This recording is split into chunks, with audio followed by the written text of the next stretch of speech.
Black rock जो दुनिया की सबसे बड़ी इन्वेस्टमेंट मैनेजमेंट कंपनी है, उसने अपने कर्मचारियों को चीन की यात्रा के दौरान अपने लैपटॉप वहीं छोड़ने और लोन पर लिए गए फ़ोन इस्तेमाल करने के लिए कहा। प्रवीण सर, क्या एमएनसीज चीन में डेटा सिक्योरिटी को लेकर चिंतित हैं और क्या है ये पूरा मामला? इसके अलावा सर, पीएम सूर्य योजना वाला भी मामला है, वो भी हम आपसे समझना चाहेंगे। कहा जा रहा है कि सोलर पैनल जो लगाए जा रहे हैं हमारे देश में, उनके जरिए भी डेटा जो है ट्रांसमिट किया जा रहा है। तो कहाँ भेजा जा रहा है ये डेटा? चीन को भेजा जा रहा है, यानी जो गोपनीय जानकारी है उसको भेजने की कोशिश की जा रही है। तो क्या वहाँ भी जांच की जो प्रक्रिया वो शुरू हो गई है क्या?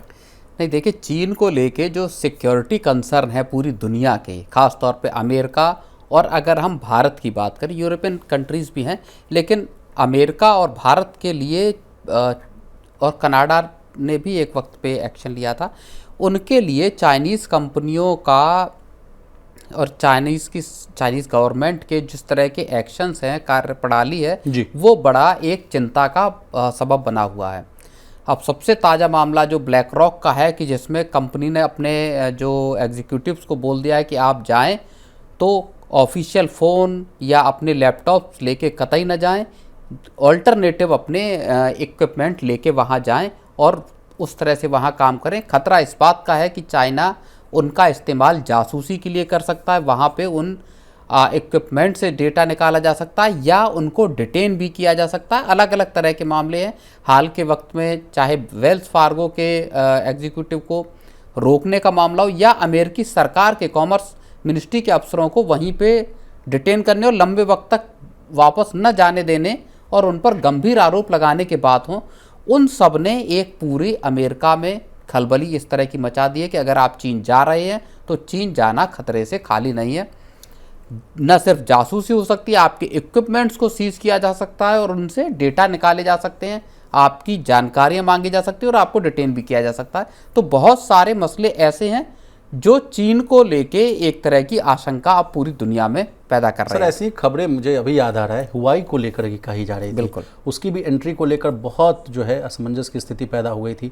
चीन चाहता था कि हुआई की जो पहुंच है वो डेवलप्ड कंट्रीज़ में जाए, इमर्जिंग इकोनॉमीज़ की तरफ जाए, लेकिन ऐसा होता हुआ दिख नहीं रहा था, क्योंकि उस समय भी ऐसी बातें कही गई कि भाई विश्वास नहीं है आपकी कंपनियों पर लेकर, आप जो काम कर रहे हैं। सर, उस वाले मामले को भी क्या इससे जोड़? अमेरिका ने तो साफ तौर पर बैन कर दिया हुआवे को। कनाडा में उनको डिटेन किया गया, हुआवे के सीनियर उनको। भारत ने भी टेलीकॉम, और अमेरिका में भी ये बात है और बहुत सारी यूरोपियन कंट्रीज़ में भी, भारत ने भी टेलीकॉम गियर के मामले में या इक्विपमेंट के मामले में चाइनीज़ कंपनियों को एक तरह से शैडो बैन कर रखा है। चाइनीज़ कंपनियों के गियर लगाने की परमिशन कंपनियों को नहीं है। खतरा इसी बात का है कि चीन किस तरह से डेटा का इस्तेमाल करेगा, किस तरह से आपके डेटा को ले रहा, और यही वजह थी कि आपको याद होगा टिकटॉक को बैन किया गया। भारत में बैन कर दिया, अमेरिका बैन नहीं कर पाया टिकटॉक को। ओनरशिप चेंज करने की बात आई, तमाम तरह की चीज़ें आई, तो टिकटॉक को लेके भी इसी तरह के खतरे थे। फिर चाइनीज़ जो टेलीकॉम गियर हैं, ऐप हैं, लोन ऐप, भारत के लिए तो चाइनीज़ जो लोन ऐप थे उनको लेके एक बड़ी समस्या पैदा हुई बीच में देश में। तो चीन के साथ डेटा का सिक्योरिटी थ्रेट बहुत तगड़ा है और इसीलिए भारत सरकार ने पिछले 4-5 साल से, खासतौर पर कोविड के टाइम से, चीनी कंपनियों को, और उसी बीच में 20 के आसपास ही पूरा लद्दाख का मामला भी हुआ जहां दोनों देशों की सेनाएं आमने सामने आके खड़ी हो गई। जी प्रवीण सर, अगला सवाल लौटते हैं इस पे। पीएम सूर्य योजना जो है, जिसमें कहा जा रहा है कि हर घर में सोलर पैनल्स लगाए जाएंगे, उससे आपको बिजली मिलेगी और उससे अगर आप लगाना चाहेंगे अपने घर पर, छत पर, तो आपको सब्सिडी भी दी जाएगी। तो अधिकतर जगह पर जो इस्तेमाल किया जा रहा है सोलर पैनल्स लगाने के लिए, तमाम इसके लिए इक्विपमेंट्स की जो ज़रूरत पड़ रही है, वो कहा जा रहा है कि अधिकतर माल जो है वो चाइना से लाया जा रहा है। उसको लेकर अब संशय बरकरार है। कहा जा रहा है कि उसके जरिए जो है डेटा ट्रांसफ़र हो सकती है, डेटा का स्मगलिंग हो सकता है। हम आपसे समझना चाहेंगे सर, ये वाला मामला क्या है, ये भी समझाइए। नहीं, ये एक बहुत पेचीदा और संजीदा मामला है जिसमें सरकार की जिस पे नज़र पड़ी है।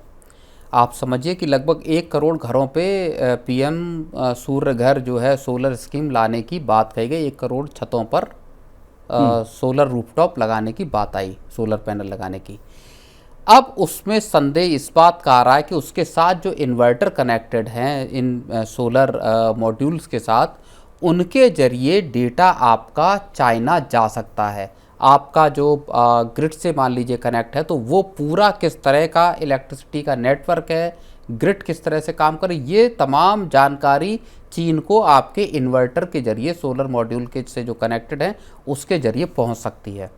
जी, तो ये चिंताजनक बात है। तो अब सरकार ने ये कहा है कि आपके जो भी इन्वर्टर हैं वो सरकारी सॉफ्टवेयर और सरकारी ग्रिड के साथ कनेक्टेड होंगे, सरकारी नेटवर्क के साथ कनेक्टेड होंगे, ताकि इसको चाइनीज़ जो किसी तरह की जो डेटा का ट्रांसमिशन है उसको रोका जा सके, वो ना हो।